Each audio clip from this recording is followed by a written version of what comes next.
All right, welcome to Love Them Knives channel. And what do we have today? We have the Real Steel Shade.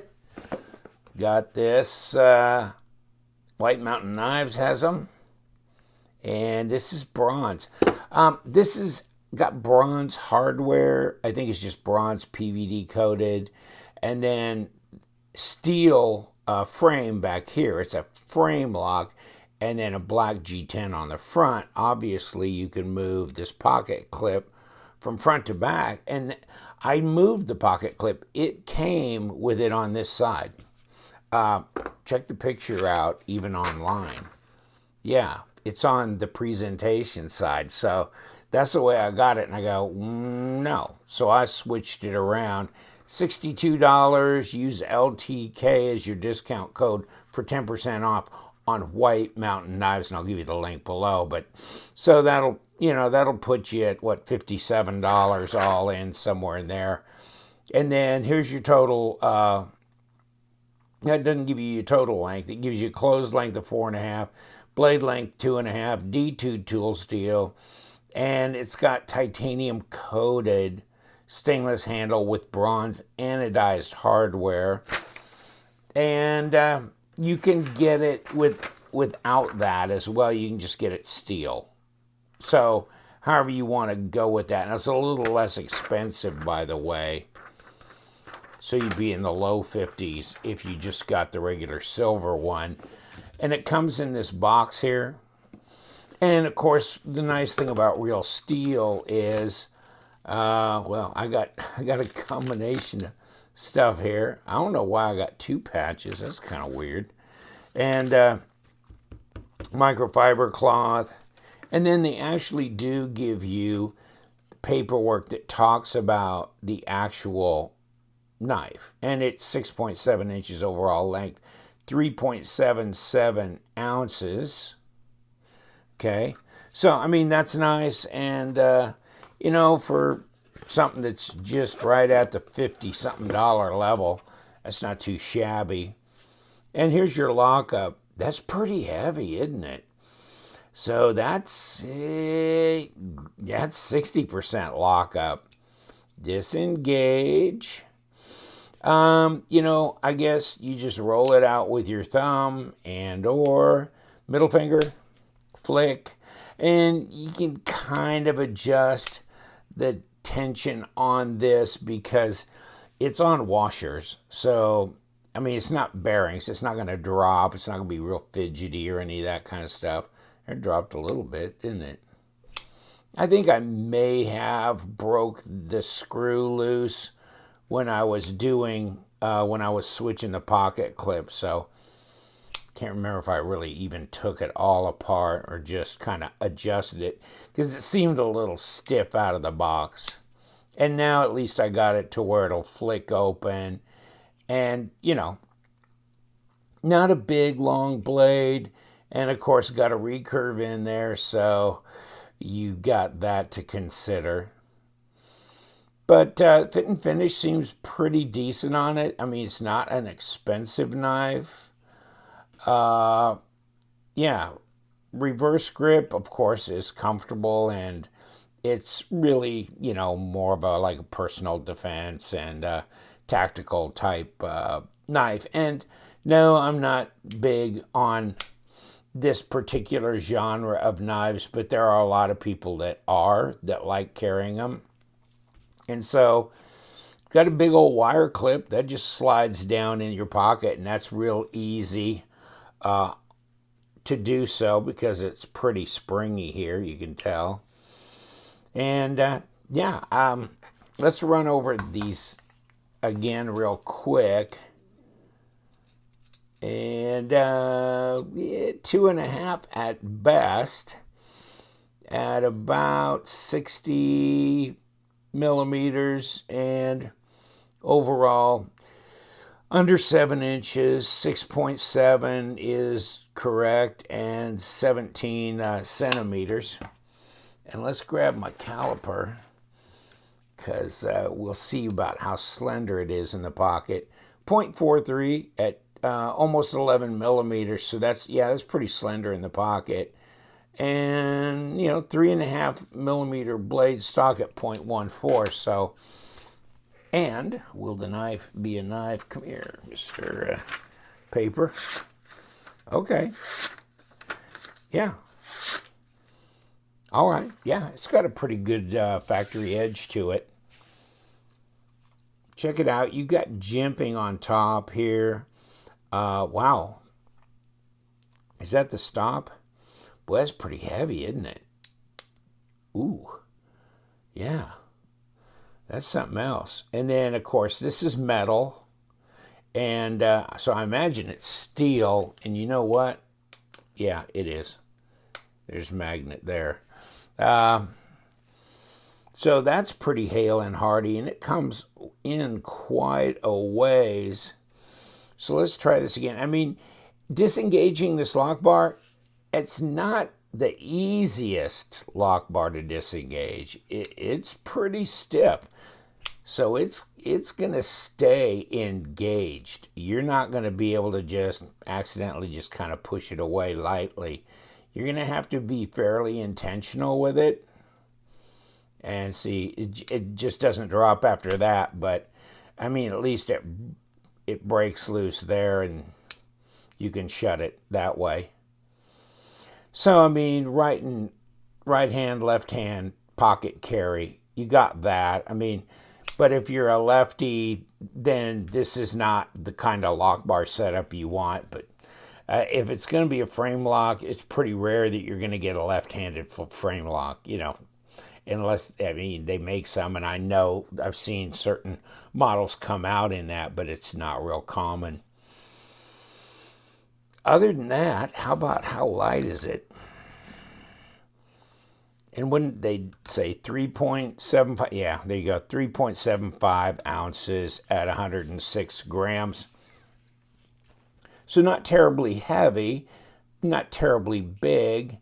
Ergos are, I'm climbing up towards being dangerous on that blade, but if I want to just use just the handle like this for some reason and not use the ring, otherwise I'm good. And they're not bad. It doesn't feel uncomfortable, and I'm back off of that blade pretty well. And then reverse grip, it feels good too. Yeah, and I'm not up on it, so that's good. So ergos are decent. It's slender in the pocket. Where's my balance on this? So there's the balance on it. Interesting knife, that's for sure. But this is not necessarily my cup of tea. Okay, so here's where I'm going to enter with this little puppy. And does it have like an Allen wrench or a hex key? And I'll just hold the backside. This way, the tool, and if I use a screwdriver and then it slides out of that slot, it'd be more of a disaster than if I just do this. And you know what? Let me look on this and see.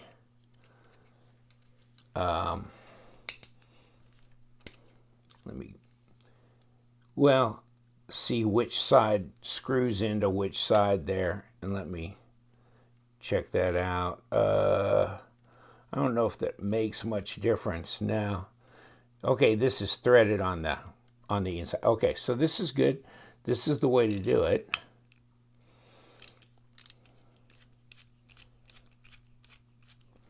And of course, let me hold this in place in case it is moving. So let me put a finger on there. There you go.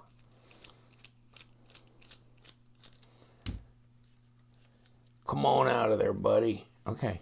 So I believe, and here goes part, I believe these are exact same size. Yeah. Let me pull this off. Of course, maybe you noticed this, and I didn't mention it before. Poltergeist Works design. Okay. They do a lot of these kind of fasteners on a lot of their different knives, though. So this is not unusual. And here's the ring thing. And of course, you got this little pin just kind of so it'll position in here, meet this area. And then you've got these right here, the hardware from the other side, which you can pull. And that way, if you want, you can just change the pocket clip around.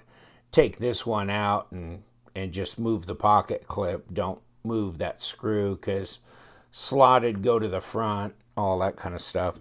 And I just dropped the blade stop right there, stop pin.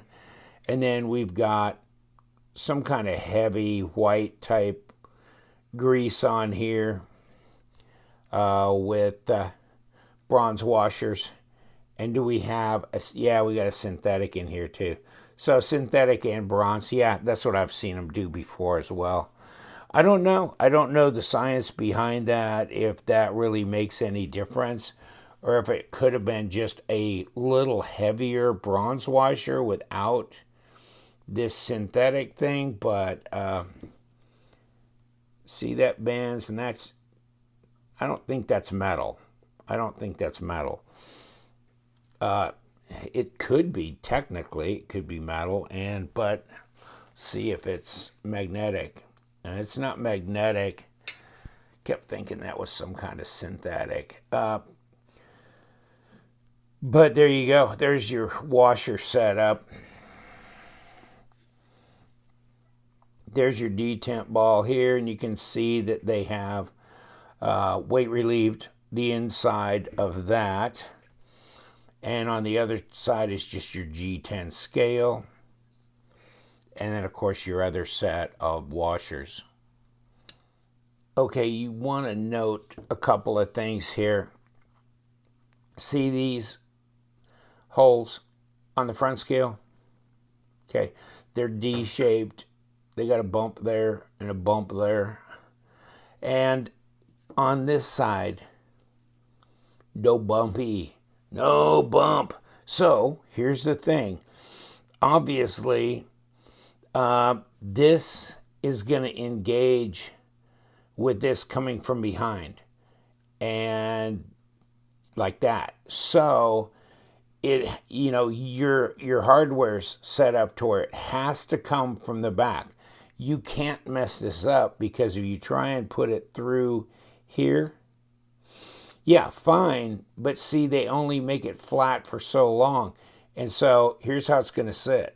Okay, so you'll know right away, can't put the slotted side to the presentation. You have to put it to the back. And then you have to make sure you're going to rotate this around, because that flat spot is on the bottom, if I can hold on to anything, on the bottom there. So there you go with that, just like that.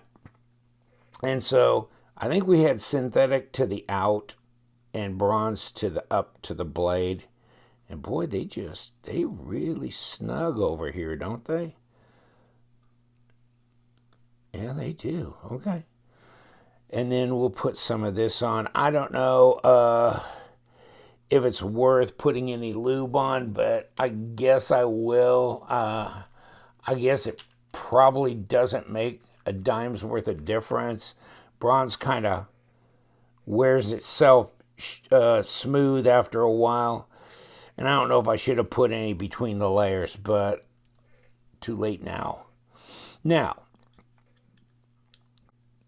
okay, so that's on the bottom. This is on the bottom.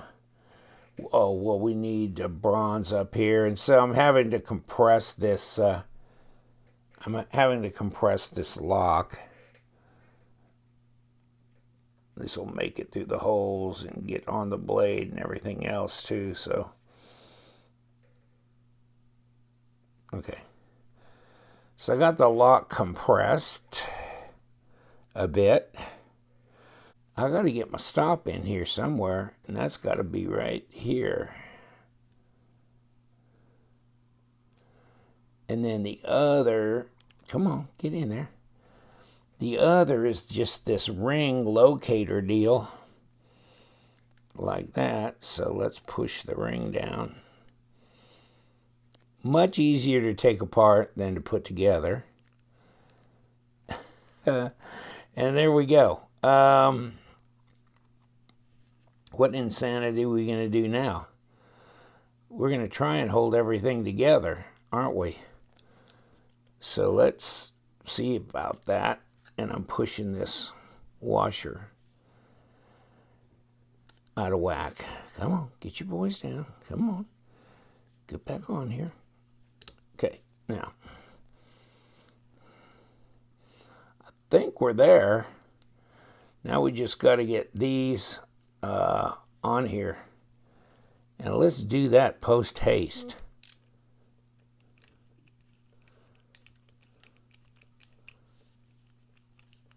Okay, there's that one locked. And I think this is rotated enough. If not, I can rotate that to make sure that's engaged.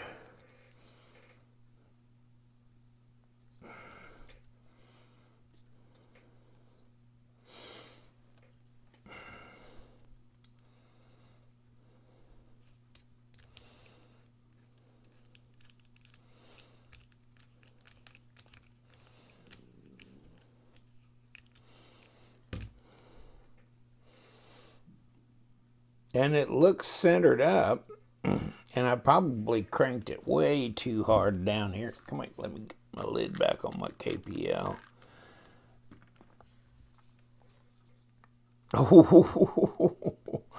Oh, baby, I cranked that down hard. Time to back it off. Let me see if we're still centered. We're still centered. How tough is it? Okay, easier? Kind of pretty much back to where it was. Yeah, I just don't know how far I can go and then still maintain centering. See, I'm starting to lose it there. And then I'm getting some wobble. So, I mean, yeah, obviously it's going to be a little looser, drop a little easier maybe. Yeah, not a whole lot better, so no point in leaving it too loose. Let's pull that back to center. Okay. Now, we got any play? No, we got no play. There we go. Yeah, that's just about as good as it's gonna get for all practical purposes. So, got the shade put back together, and it's functional. You know, I don't know if you like the folding karambits or if you like the fixed blade knives. So there's probably people that prefer one or the other. But this is a folder D2 blade by Real Steel called the Shade. And I'm going to leave you to it. We do love them knives, so you guys stay sharp.